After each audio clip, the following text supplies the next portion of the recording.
When you're first starting out in watercolor, there's common advice that you should limit your palette to just 6 colors, 2 blues, 2 reds, and 2 yellows.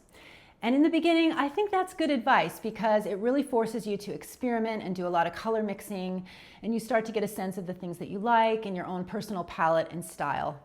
But at some point, it really does get frustrating because there are literally hundreds of colors out there, especially hundreds of blues, reds, and yellows. And which ones do you choose? And then what tends to happen is the palette either tends to go bright or earthy. And if it's bright, you're going to have trouble achieving those colors that you see in nature, like if you want to paint a tree or a bush or something. And if it's earthy, you might have nature nailed, but then you're going to have trouble getting those bright colors you see like on buildings and other man-made structures. So at some point, you're going to want to add some colors to your palette. So in this video, I am going to tell you about 6 colors that I added to my own personal palette that hugely expanded the possibilities of the colors I could achieve in my paintings. And I'm going to go through these colors one by one. I'm going to show you how I use them and also how I mix them with other colors in my palette. So in case you don't know, my name is Brett Renee. I'm an artist. Welcome to my channel. Now, before we get started, I just wanted to let you know that I am going to list all the colors that I talk about in this video in the description, along with the brands that I use in case you want to go pick one up and play around with it. And I'm going to switch over to my overhead here so you can see right into my paper what I'm doing. Let's get started. So the first color I'm going to talk about is burnt sienna. I love burnt sienna because it's earthy. It has a little bit of brown, a little bit of orange. It's really, really pretty. One of the fun things about burnt sienna too is if you take a little bit of it and you water it down the tone, you get this sort of pinky color, and it's a color that you kind of could see like in skin or on a rock or something. One of the things I love best about burnt sienna is mixing it with other colors. So when you mix it with other colors, it gives it a bit of realism and groundedness and depth. So I'm going to mix it with these 3 colors: quinacridone pink, cadmium red, and spring green. So when I mix it with quinacridone pink, it gives me this kind of like almost purpley sort of burgundy that you see in a lot of leaves and things. Like I'll show you, I have this painting I did of a bird, and this is exactly the color that I used in the stems here, and it really added a nice little pop of color without disturbing the harmony of this palette. Now the other thing that you can do is add it to red, which is something I really love. And it just kind of brings it down to this more like brick color that I could see using on a building or something. Just a darker red to have in your arsenal. And the other thing is like this spring green is pretty bright. So I like adding burnt sienna to greens because it brings them into this sort of earthy realm where these look very natural. It looks like something that you would find in a plant or on a leaf. So it changes your palette to a very earthy palette, and there's a lot of richness there. But the one thing that I love to mix burnt sienna with the most is the color that I'm going to just show you next. So the second color that I was just talking about is French Ultramarine. So this is a little bit like a cobalt, but there's something about it has just a bit more zing. I just love this color. It's so pretty. It's just so bright. And one thing that's fun is if you do water this one down and change the tone, you get this sort of purpley blue. Like it would be great in a landscape, you know, to use for the mountains that were retreating into the distance, or even to use in the sky or in water. It's just a really pretty blue.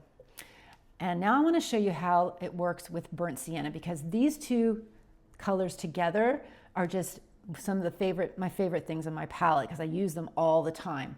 So if you were to take French Ultramarine and you mix it 50-50 with burnt sienna, what you get is like a black.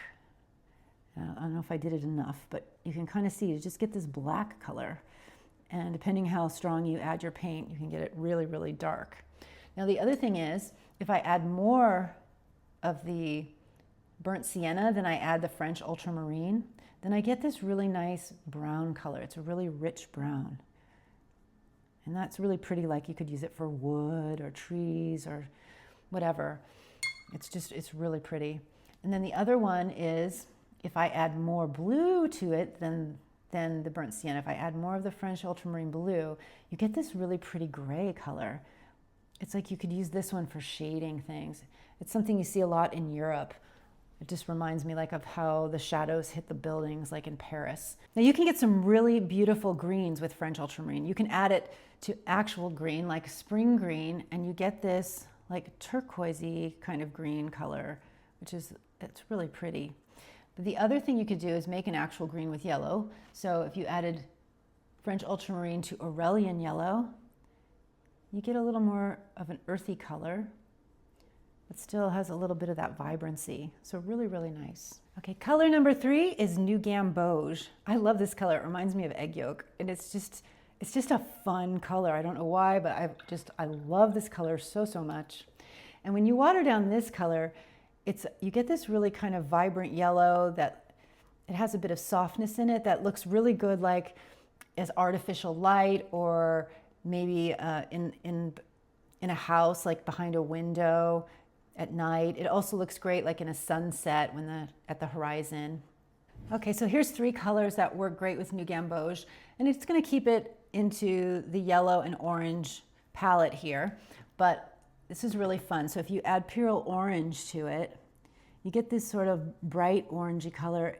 I used this a lot when I was painting Birds of Paradise. Now you could add it to Aurelian yellow and you get this sort of mustard color, which is really fun. You could use this like for sunflower petals.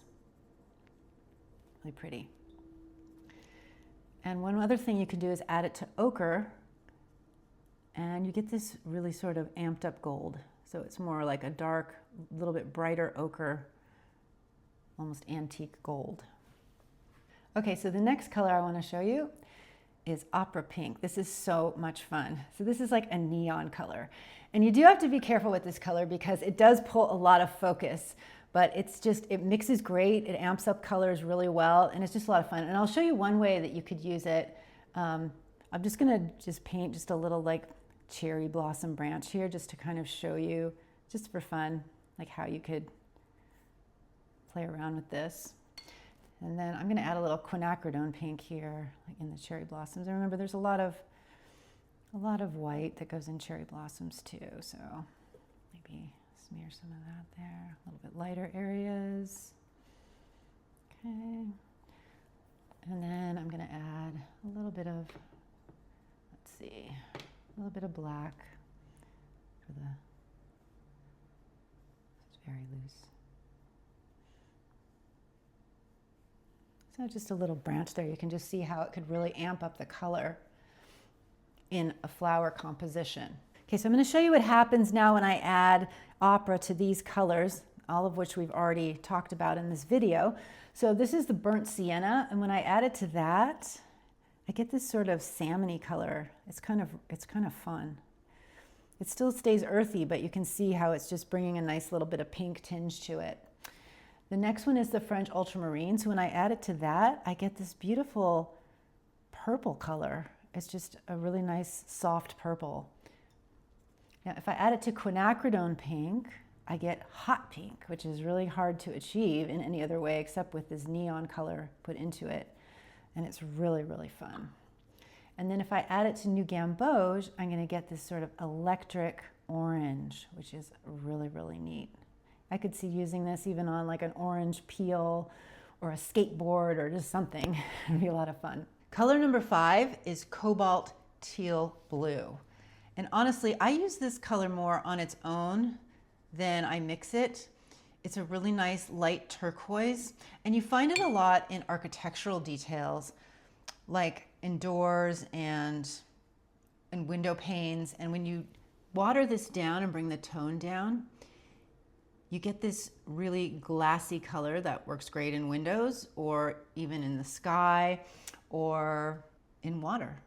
Now there are a few colors that I do mix this with a lot, and one of them is ochre, because this, again, I'm adding an earthy color to a bright color. I'm getting more realism. This is a nice color that you can put in leaves and different nature details, and it's nice and light. And then if I add it to sap green, I get this really vibrant sort of artificial turf green, which is fun. So I like that. And then one other thing is I can add it to spring green, and I kind of amps it up, and I get this sort of electric green kind of color. Color number 6 is Payne's Gray. Now, a lot of watercolorists don't add black or white to their palettes. I don't add white, but I do love Payne's gray. It's got a bit of softness in it, and it's really great for creating contrast, and it also has a little bit of blue in it. And if you take the tone down by adding a little more water, this is great for adding shadows like in architectural paintings. And I think I'll give you a little example of that. So I'm going to use some of this Cobalt that we just talked about and just paint a little door here. And then I'm going to let this dry, and then I can show you how I can put a shadow across this door. Okay, so you can see my door is there and it's dry. So I'm just going to show you with a little bit of watered down Payne's gray if I was going to do like a shadow on this door. Like the shadows coming across here into the landscape. And one thing that's really great is you can see how it's nice and transparent, so you can see the color of the blue through the Payne's gray, and it's even more obvious as it dries.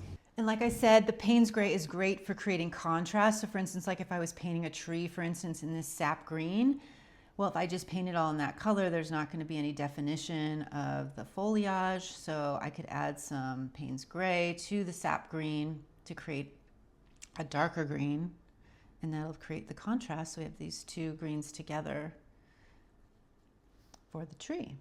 So those are my 6 colors. I absolutely love them. If you have a color that works for you, that you love, please share about it in the comment section. And as always, if this was helpful to you, please like or subscribe. And thank you for joining me today, and I'll see you on the next one.